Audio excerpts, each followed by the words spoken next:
We started exploring Colombia, our 47th country, in the capital city of Bogota, a sprawling metropolis of 8 million people that covers a high elevation plateau 8,600 feet above sea level.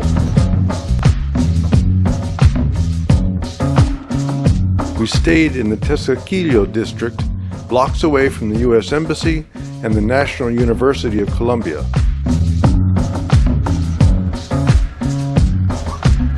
The area has numerous hotels and restaurants.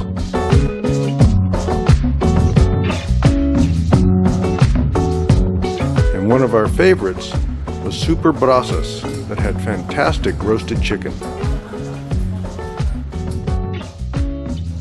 Another restaurant right across the main road from the university was hugely popular with students and area workers. The name translates to Feasts of Beans and Other Things, and everything we had was traditional and delicious. Colombia has one of the strongest economies in South America, but extreme inequality and corruption have left nearly 30% of the population below the poverty line.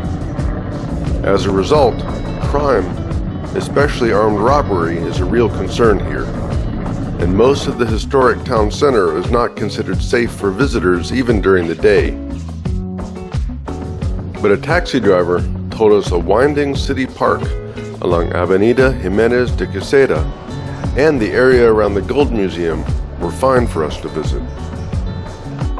Bogota's main event center was just a couple blocks from us within our safe part of town and was hosting the National Chocolate Fest. Chocolate has been grown in Colombia for thousands of years and is big business here. We didn't have time to see all of the vendors, but we did sample some of their fantastic products, and the live entertainment was great.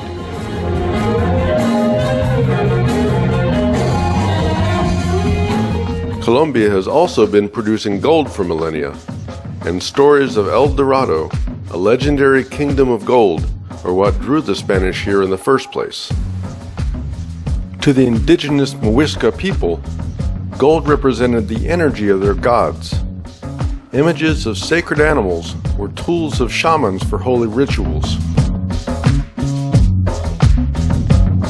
Chieftains were decorated head to toe during sacred ceremonies and after death. The energy of wind and sun were captured for ceremonies by sparkly chimes of gold, and mythological stories were sculpted in gold. The museum's most prized artifact, a national symbol of Colombia, the Muisca raft, depicts a legendary chieftain floating on gold. Analysis shows this was cast from a single wax mold. There isn't a single seam or joint in the entire piece.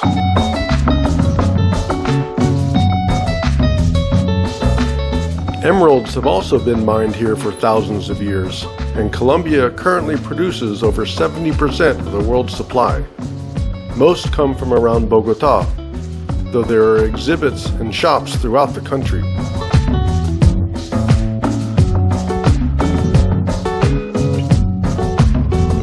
Stones from different areas have different colors. Chivor and Muzo are the primary two. We went with a light green stone from Chivor. Bogota's most prominent landmark is Monserrate, a sacred mountain to the Muisca. Spanish Catholics claimed it in the 17th century, building a church at the peak, which is now one of modern Bogota's top attractions. We visited on a Sunday, lucky that we bought our tickets online and arrived early. The funicular is an easy way to climb the 2,000 feet to the top, though there is a hiking trail and cable car. It's a pretty fantastic ride up, including a stretch through a tunnel. The church itself is pretty plain, but it was overflowing for the Mass. The city panoramas are spectacular, and you can see the Virgin of Guadalupe on the next peak.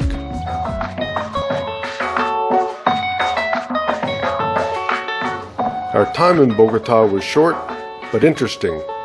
A great start for exploring Colombia.